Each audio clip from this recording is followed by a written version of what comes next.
President Muhammadu Buhari has finally nominated Justice Monica Dongban-Mensem to the Senate for confirmation as President of the Court of Appeal. Hi, welcome to What's Happening. These are the top 10 stories now.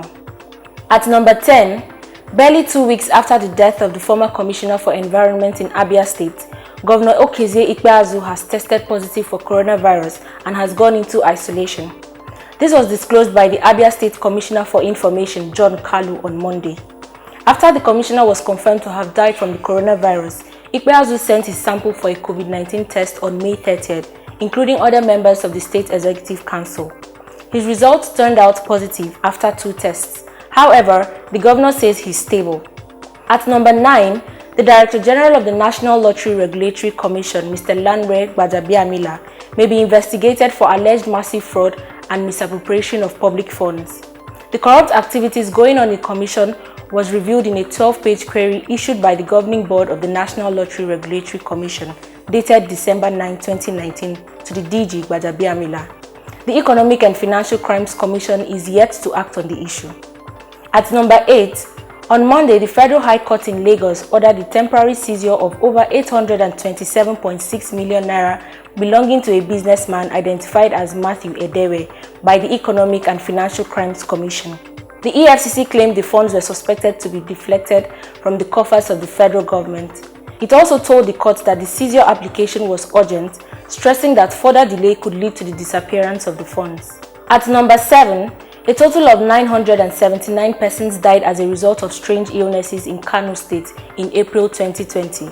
This was revealed on Monday by the Minister of Health, Osagie Ehanire, during a briefing by the Presidential Task Force on COVID-19. According to an investigation carried out by a special team sent to the state, 50 to 60% of the deaths were associated with coronavirus, and most of the fatalities were over 65 years old. At number 6, operatives of Special Strike Force on Social Miscreants arrested over 185 suspected cultists in Lagos State following a prolonged rival war which resulted in the death of some of the members of the cult group. The arrest was confirmed by the Lagos State Police Public Relations Officer Bala Elkanah. 8 locally made pistols and other dangerous weapons were recovered from the arrested members. At number 5, the price of electric meters has been increased by the Nigerian Electricity Regulatory Commission despite the poor implementation of the Meter Asset Providers Policy. This was contained in the memo signed and released by the chairman of the NREC, James Momoh. The commission says the increase is due to recent changes in foreign exchange approved by the Central Bank of Nigeria.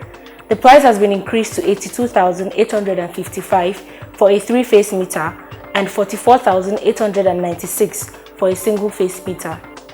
At number 4, a police officer attached to the Special Protective Unit of the Lagos State Police Command in Ikeja, Inspector Ilesami Francis, was gruesomely murdered by a police sergeant on Monday morning. Francis died at a hospital in Lagos where he was rushed for treatment. Reports say Francis and the sergeant who killed him live in the same building. At number 3, on Monday, the United Kingdom introduced mandatory 2 weeks quarantine for people arriving into the country to prevent a second wave contagion of the coronavirus.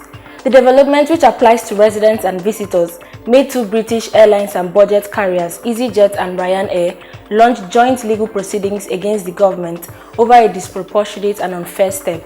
They claim the plan is useless, unenforceable, and would devastate thousands of jobs in British tourism.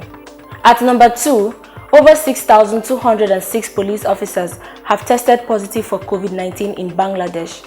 On Sunday, the public relations officer at Bangladesh Police Headquarters, Kamrul Hassan, said 16 of the officers have died from the disease and 2,767 have fully recovered, adding that a civilian working at the law enforcement agency also died due to COVID-19.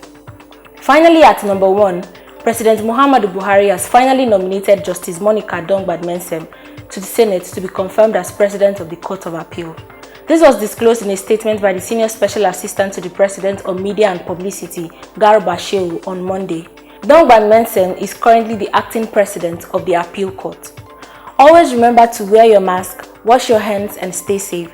That's all for today. See you next time on What's Happening.